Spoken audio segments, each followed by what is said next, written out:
c'est avant tout un grand danger pour l'économie israélienne parce qu'on est dans une période de forte inflation et ça a augmenté les taux d'intérêt. Et le fait que le shekel baisse fortement va augmenter les prix, parce que beaucoup de produits sont importés, donc les prix vont augmenter automatiquement. On estime que chaque fois que le dollar augmente de 1%, ça augmente les prix en Israël de 0,15%. C'est dangereux, c'est mauvais, et ça peut continuer sur les prochains mois. Le shekel qui s'effondre depuis déjà quelques semaines, avec un taux qui n'arrête pas de tomber par rapport, bien entendu, au dollar et par rapport au euro. Et pour en parler, nous sommes ce matin avec Benjamin Lashkar. Benjamin, bonjour. Bonjour. On va essayer d'avoir vos éclaircissements, en tout cas, concernant cet effondrement du shekel. D'abord, pour le moment, je crois que le shekel est à peu près à 3,68 par rapport au dollar et 3,89 par rapport au euro. En tout cas, c'était la cote vendredi. Est-ce que cet effondrement va continuer, Benjamin, d'après vous ? Alors, si je le savais, je serais très riche. Donc, c'est possible. C'est très dur de prévoir les mouvements, surtout à court terme, des monnaies, parce qu'il y a beaucoup de facteurs qui interviennent. Mais effectivement, on est, contrairement à ce qui s'est passé depuis 10-15 ans, où le shekel se renforçait face à toutes les monnaies du monde, était même la monnaie la plus forte du monde devant le dollar et devant toutes les autres monnaies. Il y a depuis 2 mois, principalement 2 mois, une chute vertigineuse du shekel, qui est apparemment liée à la réforme judiciaire que le gouvernement cherche à mener, qui fait paniquer les investisseurs et qui provoque une chute. Alors maintenant, ce qui va se passer, ça dépendra, si c'est le cas, ça va dépendre de ce qui se passe avec cette réforme, si elle passe, s'il y a un accord qui est trouvé, si voilà, les réactions des marchés internationaux, vous dites que c'est lié. La suite du cours des choses. Alors, vous dites que c'est lié à la réforme. Probablement, je dis probablement. Probablement. C'est l'interprétation générale. Mais quand même, on sait quand même que vous êtes plus économiste que moi, mais que le taux d'une monnaie est fixé par rapport à la loi de l'offre et de la demande. Et quel est le rapport entre l'offre et la demande et la loi, cette loi judiciaire ? Simplement parce que les gens transfèrent l'argent à l'étranger, donc à partir du moment où ils vendent des shekels pour les transformer en dollars ou en euros ou autre monnaie pour les mettre dans des pays étrangers, apparemment c'est ce qu'ont fait beaucoup de startups, un quart des startups auraient commencé à faire ça, et d'autres investisseurs privés, ou c'est aussi des investissements qui n'entrent pas.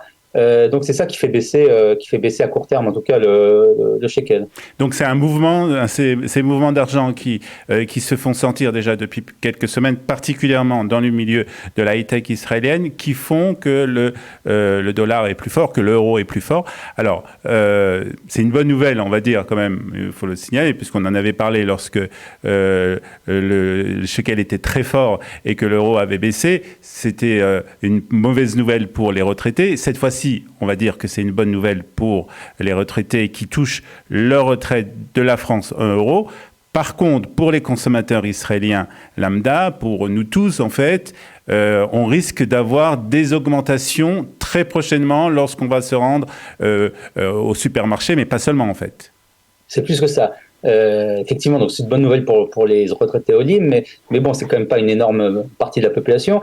C'est avant tout un grand danger pour l'économie israélienne parce que on est dans une période de forte inflation et ça a augmenté les taux d'intérêt. Et le fait que le shekel baisse fortement va augmenter les prix parce que beaucoup de produits sont importés, donc les prix vont augmenter automatiquement. On estime que chaque fois que le dollar augmente de 1%, ça augmente les prix en Israël de 0,15%. À partir de ce moment-là, si l'inflation continue à monter, ça va obliger la Banque d'Israël à continuer à augmenter les taux.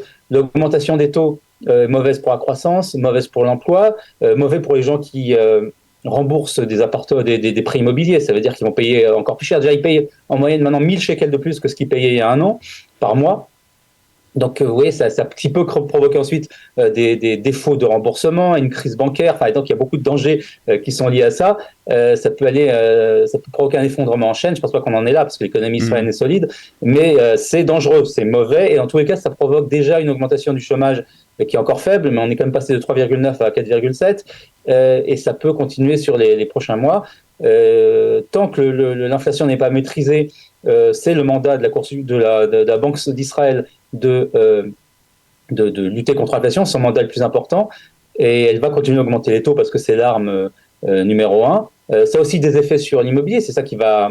L'augmentation des taux provoque aussi un arrêt de la crise immobilière qu'on connaît depuis 2008, puisque justement les taux étaient à zéro, donc c'est aussi une bonne chose de ce côté-là, mais globalement, si le taux augmente trop vite et trop fort et trop rapidement, ça va provoquer un ralentissement, peut-être même une récession, si ça continue. Alors, vous parliez de la Banque d'Israël. La Banque d'Israël qui peut agir, hein, et qui agit justement lorsque justement le shekel était un peu trop fort. Est-ce que elle a la possibilité là aussi d'agir pour essayer justement de rétablir un peu un certain équilibre?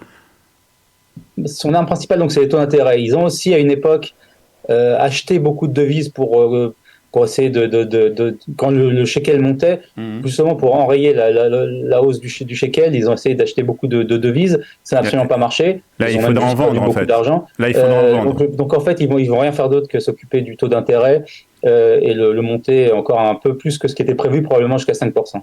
Voilà, donc pour le moment, impossible de dire si cette hausse du shekel va continuer ou non.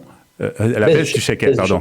Si cette baisse du shekel va continuer ou non, en tout cas, elle aura des répercussions, ça c'est sûr, des répercussions sur l'économie israélienne et sur, bien entendu, tous les Israéliens, sur les consommateurs israéliens qui verront très prochainement sans doute une augmentation des prix dans les supermarchés.